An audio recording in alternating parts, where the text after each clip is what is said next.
প্রিয় দর্শক, আসসালামু আলাইকুম রহমতুল্লাহ। জিরানীতে 13 দফা দাবিতে ঢাকা টাঙ্গাইল মহাসড়ক অবরোধ করছেন গার্মেন্টস শ্রমিকরা। জিরানী থেকে মঞ্জু মিয়ার প্রতিবেদনে দেখবেন।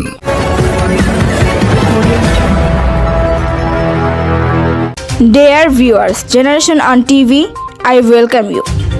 গাজীপুরে কাশিমপুর জিরানী বাজার এলাকায় আইরিশ ফেব্রিক্স লিমিটেড শ্রমিকরা 13 দফা দাবিতে আন্দোলন করছেন।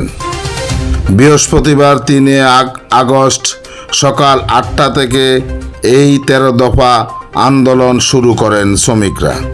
পরে আইরিশ ফেব্রিক্স লিমিটেডের পক্ষ থেকে সকল দাবি মেনে নেওয়া হবে বলে শ্রমিকদের আশ্বাস দিয়েছে মালিক পক্ষ।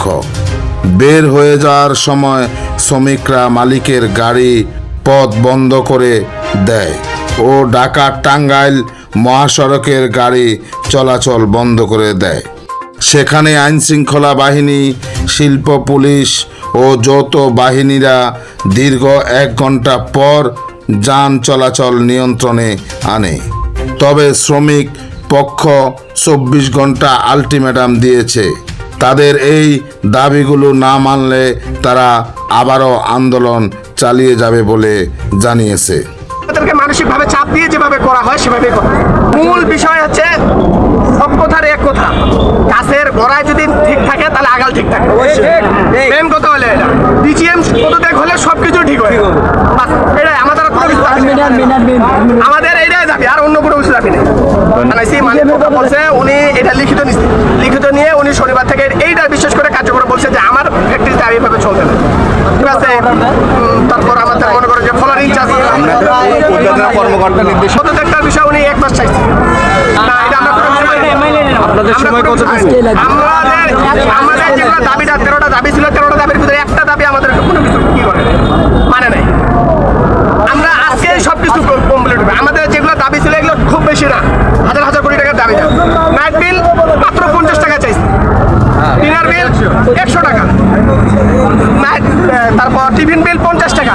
খুব বেশি আমাদের দাবি না, আমাদের ছোট ছোট দাবিগুলো। তারপর আমাদের বিশেষ করে আমাদের একটা খুব প্রবলেম হয়, বিশেষ করে আমাদের আইরিশে, আমি এই ফ্যাক্টরিতে দেখলাম আইরিশে আমাদের মোবাইল এলাও না।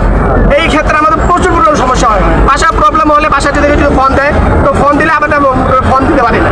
বাসায় কেউ যদি মারা যায় তারপর আমরা মনে করি যে আমরা যদি সকালে আসি লাঞ্চে যায় খবর পাই, আবার যদি লাঞ্চে ঢুকি তাহলে রাত 10টা বা 11টা বা 12টার সময় যদি ছুটি হয় তাহলে সেই ক্ষেত্রে আমরা ছুটি পাই। সেক্ষেত্রে আমরা মোবাইলটা এলাও যাইছি কিন্তু মোবাইলটাও এলাও করে না। টর্চার তো অবশ্যই হয়, মানসিকভাবে টর্চার, শারীরিকভাবেই টর্চার, শারীরিকভাবে টর্চার হয়, মাঝে মাঝে গায়ে হাত তোলা হয়। আমরা কাজ করি, আমাদেরকে কোনো কিছু বলো আমরা মানে নেব, কিন্তু আমার সেই ক্ষেত্রে আমাদের বাবা মা বা আমাদেরকে আমার ফ্যামিলিগতভাবে এইভাবে গালিগালাজ করা ঠিক না। অনেক সময় আমার বাবা মা নিয়ে অনেক খারাপ ভাষা গালিগালাজ করা হয়। বিগত 4 বছর 7 বছর হইতেছে আইরিশে কোনোদিন এইভাবে আন্দোলন করা হয় নাই। আজকে যেভাবে আন্দোলন, শ্রমিকরা জানায় আমাদের মালিক অনেক ভালো, কিন্তু কিছু স্টাফ রয়েছে তাদের কারণে মালিক পক্ষ থেকে সে সুযোগ সুবিধাগুলো দেওয়া হয় না, সেগুলো আমরা পাই না। যদি গাছের গোড়ায় সমস্যা থাকে তাহলে তার ডালপালার সমস্যা থাকবেই, এটাই স্বাভাবিক। তাই আমরা চাই অ্যাডমিন জিএম মাহবুব আলমের পদত্যাগ।